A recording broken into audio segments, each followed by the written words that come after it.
प्रधानमंत्री नरेंद्र मोदी मन की बात कार्यक्रम में कई ऐसी बातों का जिक्र करते हैं जिनके बारे में लोग अक्सर भूल जाते हैं। प्रधानमंत्री नरेंद्र मोदी ने भारतीय सुरक्षा बलों के 2 जांबाज सिपाही की बात की, एक सोफी और दूसरी विदा। सोफी और विदा भारतीय सेना के श्वान हैं, डॉग्स हैं और इन्हें chief of army staff commendation card से सम्मानित किया गया। प्रिय देशवासियों, बीते दिनों जब हम अपना स्वतंत्रता दिवस मना रहे थे, तब एक दिलचस्प खबर पर मेरा ध्यान गया। ये खबर है हमारे सुरक्षा बलों के 2 जांबाज किरदारों की। एक है सोफी और दूसरी विदा। सोफी और विदा इंडियन आर्मी के श्वान है, डॉग्स है और उन्हें chief of army staff commendation card से सम्मानित किया गया है। सोफी और विदा को ये सम्मान इसलिए मिला क्योंकि इन्होंने अपने देश की रक्षा करते हुए अपना कर्तव्य बखूबी निभाया है। हमारी सेनाओं में, हमारे सुरक्षा बलों के पास ऐसे कितने ही बहादुर श्वान हैं, डॉग्स हैं, जो देश के लिए जीते हैं और देश के लिए अपना बलिदान भी देते हैं। कितने ही बम धमाकों को, कितनी ही आतंकी साजिशों को रोकने में ऐसे डॉग्स ने बहुत अहम भूमिका निभाई है। कुछ समय पहले मुझे देश की सुरक्षा में डॉग्स की भूमिका के बारे में बहुत विस्तार से जानने को मिला। कई किस्से भी सुने। एक डॉग बलराम ने 2006 में अमरनाथ यात्रा के रास्ते में बड़ी मात्रा में गोला बारूद खोज निकाला था। 2002 में भावना ने आईईडी खोजा था। आईईडी निकालने के दौरान आतंकियों ने विस्फोट कर दिया और श्वान शहीद हो गए। 2-3 वर्ष पहले छत्तीसगढ़ के बीजापुर में सीआरपीएफ का स्निफर डॉग क्रैकर भी आईईडी ब्लास्ट में शहीद हो गया था। कुछ दिन पहले ही आपने शायद टीवी पर एक बड़ा भावुक करने वाला दृश्य देखा होगा, जिसमें बीड पुलिस अपने साथी डॉग रॉकी को पूरे सम्मान के साथ आखिरी विदाई दे रही थी। रॉकी ने 300 से ज्यादा केसों को सुलझाने में पुलिस की मदद की थी। डॉग की डिजास्टर मैनेजमेंट और रेस्क्यू मिशंस में भी बहुत बड़ी भूमिका होती है। भारत में तो national disaster response force NDRF ने ऐसे दर्जनों डॉग्स को स्पेशली ट्रेन किया है। कहीं भूकंप आने पर, इमारत गिरने पर, मलबे में दबे जीवित लोगों को खोज निकालने में ये डॉग्स बहुत एक्सपर्ट्स होते हैं। इतना ही नहीं, पीएम मोदी ने भारतीय नस्ल के कुत्तों के बारे में बताया। पीएम मोदी ने तमिलनाडु के देसी नस्ल के कुत्तों का जिक्र किया, जिन्हें अब सेना भी ट्रेनिंग दे रही है। मुझे यह भी बताया गया कि इंडियन ब्रीड के डॉग्स भी बहुत अच्छे होते हैं, बहुत सक्षम होते हैं। इंडियन ब्रीड्स में मुधोल हाउंड है, हिमाचली हाउंड है, ये बहुत ही अच्छी नस्लें हैं। राजपलायम, कन्नी, चिप्पीपराई और कोम्बाई भी बहुत शानदार इंडियन ब्रीड्स हैं। इनको पालने में खर्च भी काफी कम आता है और ये भारतीय माहौल में ढले भी होते हैं।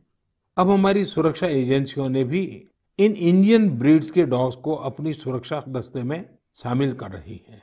पिछले कुछ समय में आर्मी, सीआईएसएफ, एनएसजी ने मुधोल हाउंड डॉग्स को ट्रेन करके डॉग स्क्वाड में शामिल किया है। सीआरपीएफ ने कोम्बाई डॉग्स को शामिल किया है। Indian council of agriculture research भी भारतीय नस्ल के डॉग्स पर रिसर्च कर रही है। मकसद यही है कि इंडियन ब्रीड्स को और बेहतर बनाया जा सके और उपयोगी बनाया जा सके। आप इंटरनेट पर इनके नाम सर्च करिए, इनके बारे में जानिए। आप इनकी खूबसूरती, इनकी क्वालिटी देखकर हैरान हो जाएंगे। अगली बार जब भी आप डॉग पालने की सोचें, आप जरूर इनमें से ही किसी इंडियन ब्रीड के डॉग को घर लाएं। आत्मनिर्भर भारत जब जन मन का मंत्र बन ही रहा है, तो कोई भी क्षेत्र इससे पीछे कैसे छूट सकता है। इसके अलावा पीएम मोदी ने देश के किसानों का भी जिक्र किया और आने वाले दिनों में त्योहारों के सीजन को लेकर भी अपनी बात रखी। आमतौर पर ये समय उत्सव का होता है। जगह जगह मेले लगते हैं, धार्मिक पूजा पाठ होते हैं। कोरोना के इस संकट काल में लोगों में उमंग तो है, उत्साह भी है, लेकिन हम सबको मन को छू जाए वैसा अनुशासन भी है। बहुतेक रूप में देखा जाए तो नागरिकों में दायित्व का एहसास भी है। लोग अपना ध्यान रखते हुए, दूसरों का ध्यान रखते हुए अपने रोजमर्रा के काम भी कर रहे हैं। देश में हो रहे हर आयोजन में जिस तरह का संयम और सादगी इस बार देखी जा रही है वो अभूतपूर्व है। गणेशोत्सव भी कहीं ऑनलाइन मनाया जा रहा है तो ज्यादातर जगहों पर इस बार इको फ्रेंडली गणेश जी की प्रतिमा स्थापित की गई है। साथियों, हम बहुत बारीकी से अगर देखेंगे तो एक बात अवश्य हमारे ध्यान में आएगी। हमारे पर्व और पर्यावरण, इन दोनों के बीच एक बहुत गहरा नाता रहा है। जहां एक और हमारे पर्वों में पर्यावरण और प्रकृति के साथ सहजीवन का संदेश छिपा होता है, तो दूसरी ओर कई सारे पर्व प्रकृति की रक्षा के लिए ही मनाए जाते हैं। जैसे बिहार के पश्चिमी चंपारण में सदियों से थारू आदिवासी समाज के लोग 60 घंटे के लॉकडाउन, या उनके ही शब्दों में कहें तो 60 घंटे के बरना का पालन करते हैं। प्रकृति की रक्षा के लिए बरना को थारू समाज ने अपनी परंपरा का हिस्सा बना लिया है और सदियों से बनाया है। इस दौरान न कोई गांव में आता है, न ही कोई अपने घरों से बाहर निकलता है। और लोग मानते हैं कि अगर वो बाहर निकले या कोई बाहर से आया तो उनके आने जाने से लोगों की रोजमर्रा की गतिविधियों से नए पेड़ पौधों को नुकसान हो सकता है। बरना की शुरुआत में भव्य तरीके से हमारे आदिवासी भाई बहन पूजा पाठ करते हैं और उसकी समाप्ति पर आदिवासी परंपरा के गीत, संगीत, नृत्य जम करके उसके कार्यक्रम भी होते हैं। साथियों, इन दिनों ओणम का पर्व भी धूमधाम से मनाया जा रहा है। ये पर्व चिनगम महीने में आता है। इस दौरान लोग कुछ नया खरीदते हैं, अपने घरों को सजाते हैं, पुक्कलम बनाते हैं, ओणम सादिया का आनंद लेते हैं। तरह तरह के खेल और प्रतियोगिताएं भी होती हैं।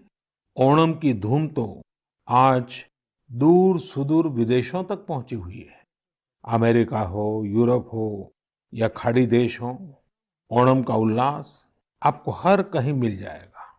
ओणम एक इंटरनेशनल फेस्टिवल बनता जा रहा है। साथियों, ओणम हमारी कृषि से जुड़ा हुआ पर्व है। ये हमारी ग्रामीण अर्थव्यवस्था के लिए भी एक नई शुरुआत का समय होता है। किसानों की शक्ति से ही तो हमारा जीवन, हमारा समाज चलता है। हमारे पर्व किसानों के परिश्रम से ही रंग बिरंगे बनते हैं।